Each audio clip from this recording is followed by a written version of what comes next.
Olá pessoal, tudo bem? Meu nome é Mário Antunes, professor de língua portuguesa e estamos aqui para mais uma aula da nossa TV Escola. Hoje nós vamos estudar a localização de informações explícitas no texto. O que é uma coisa explícita? Explícita é aquela coisa que está clara, que está posta na nossa frente, né? Que não precisa que nós façamos alguma inferência, que não precisa que nós façamos alguma dedução. Ela está de forma clara no texto. Para isso, eu vou começar rapidamente com a definição do que é crônica. Eu sei que ainda não é assunto específico dessa nossa aula. No entanto, eu vou antecipar porque o texto que eu vou tratar com vocês, ele pertence a esse gênero textual, tá? Que é um gênero textual narrativo, que conta uma história, conta um enredo. Tá? Então, crônica tem por definição como gênero textual curto, escrito em prosa, geralmente produzido para meios de comunicação, como, por exemplo, jornais, revistas e etc., que tratam de acontecimentos corriqueiros do cotidiano. Ok? Um texto em prosa, só explicando rapidamente também, é aquele texto que é composto por parágrafos.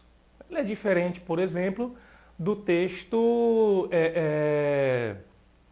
da poesia, do poema, por exemplo.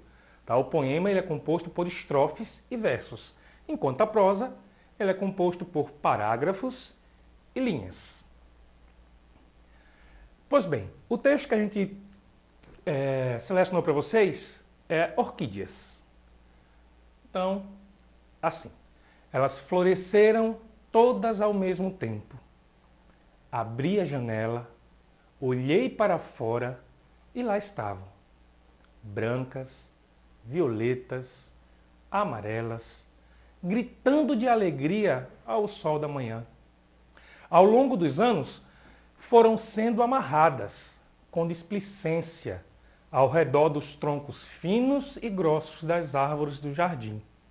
Lá, elas repousam o ano inteiro, expostas ao sol, ao vento, ao frio e ao calor. Daqueles talos aparentemente estéreis, nascem, como por milagre, as flores mais lindas, trazidas nos braços da primavera.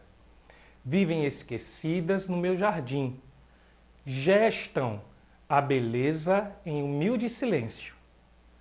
Não exigem cuidados especiais, ficam lá em repouso e de repente, bum! Dominam o jardim com a beleza inegável das flores. Não falo com elas, não presto atenção. Elas retribuem meu alheamento com alumbramento. Dividem conosco sua gratuita beleza. É um lindo texto, né, pessoal? Vejam só, agora vamos trabalhar realmente o que são essas informações explícitas, essas informações claras, óbvias que nós temos no texto. Nessa primeira linha do primeiro parágrafo, quando ele coloca elas florescem, aqui no texto, elas florescem todas ao mesmo tempo. Se eu perguntasse a vocês, quem é que florescem ao mesmo tempo? Está bem de forma clara, pessoal, já no título. São as orquídeas. Ok? Então, isso é uma informação que está apresentada de forma clara no texto. Abri a janela, olhei para fora e lá estavam. Quem estavam na janela? Novamente, as orquídeas. Quem foi que abriu a janela? Eu. Tá? Então, essas informações que se apresentam de forma clara no texto, elas são chamadas de informações explícitas. Tá? Deixe-me ver, vamos continuar aqui. Então, brancas, violetas, amarelas, gritando de alegria ao sol da manhã. Tudo isso se refere sempre às orquídeas. Só recapitulando uma aula nossa anterior, esse gritando de alegria, tá? Que seria aquela aula de conotação e denotação. Gritando de alegria seria o que para vocês? Um texto conotativo ou um texto denotativo? Tá? No caso, seria um texto conotativo. É a linguagem figurada, que a gente também vai chamar depois de figuras de linguagem posteriores aulas, desculpem-me, nós iremos ver esse tema. Mas gritando de alegria é uma linguagem figurada, tá certo? Que também vai estar muito presente em todo o texto cujo gênero seja a crônica. Porque, neste caso, nós temos aqui uma crônica literária. Então, sendo um texto literário, ele sempre vai utilizar a linguagem figurada como sendo a nossa linguagem predominante. Ao longo dos anos, foram sendo amarradas com displicência ao redor dos troncos finos e grossos das árvores do jardim. Lá, elas repousam o ano inteiro. Olha aqui, ó, mais um exemplo de linguagem figurada. Repousam o ano inteiro, expostas ao sol, ao vento, ao frio e ao calor. Daqueles talos aparentemente estéreis, nascem como por milagre as flores mais lindas trazidas nos braços da primavera. Vejam aqui novamente a linguagem figurada, trazidas no braço da primavera. Estéreis, pessoal, uma palavra nova. Né? Vocês conhecem? Né? O que quer dizer esta palavra dentro deste contexto? Quando vocês estiverem lendo qualquer texto nas suas casas e se depararem com uma palavra nova, a primeira coisa que vocês devem fazer é tentar atribuir sentido a essa palavra a partir do contexto em que ela está inserida. Okay? Daqueles talos aparentemente estéreis, nascem como por milagre as flores mais lindas. O que seria esses estéreis neste contexto?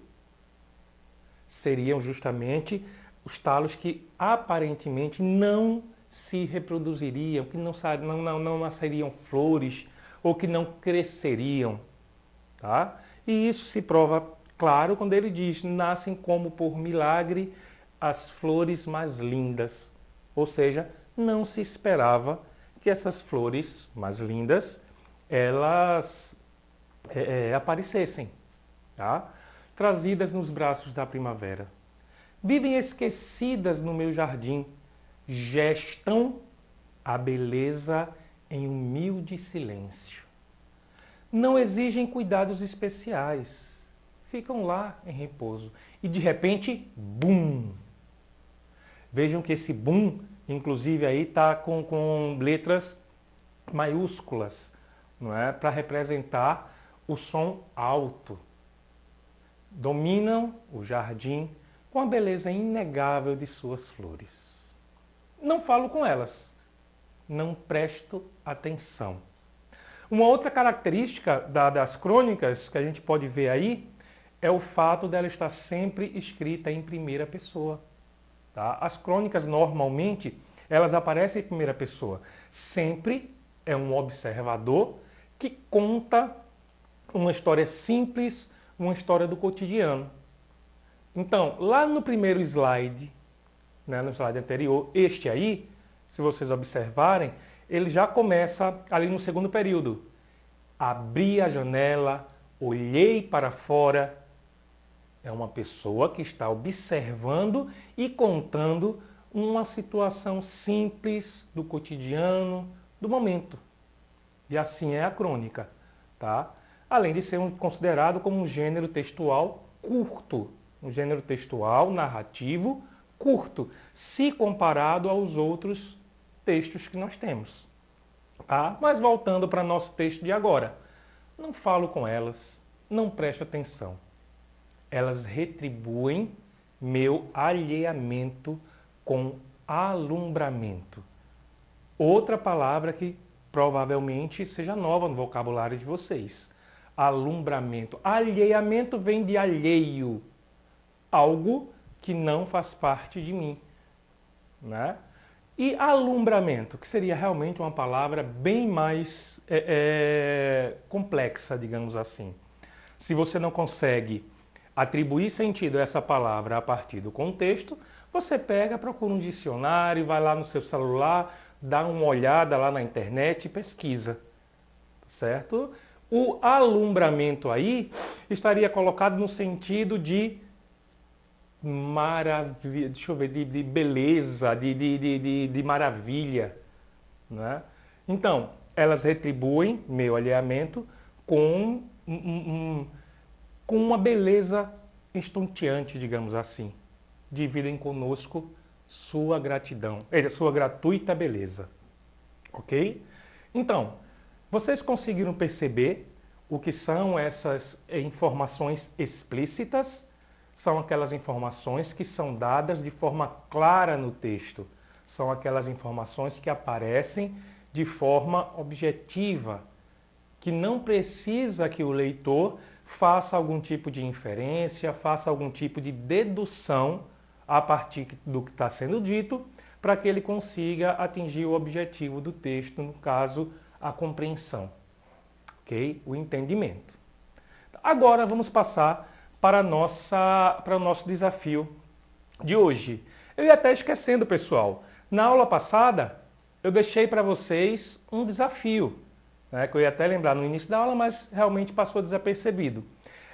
Eu pedi para que vocês verificassem na lista de compra de vocês se existia algum item daquele que começasse com a letra inicial do seu nome.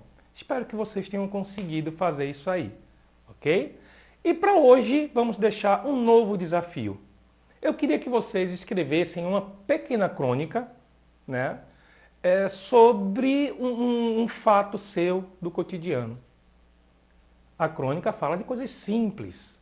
Eu queria que vocês vissem qualquer fato simples, aquele fato que você considera como sendo irrisório. Eu queria que vocês relatassem esse fato para a gente, tá certo? Que vocês descrevessem, que vocês escrevessem esse fato e produzissem esse texto para que a gente pudesse trabalhar o gênero crônica com vocês melhor nas próximas aulas. Muito obrigado a todos e até a próxima, pessoal. Tchau, tchau!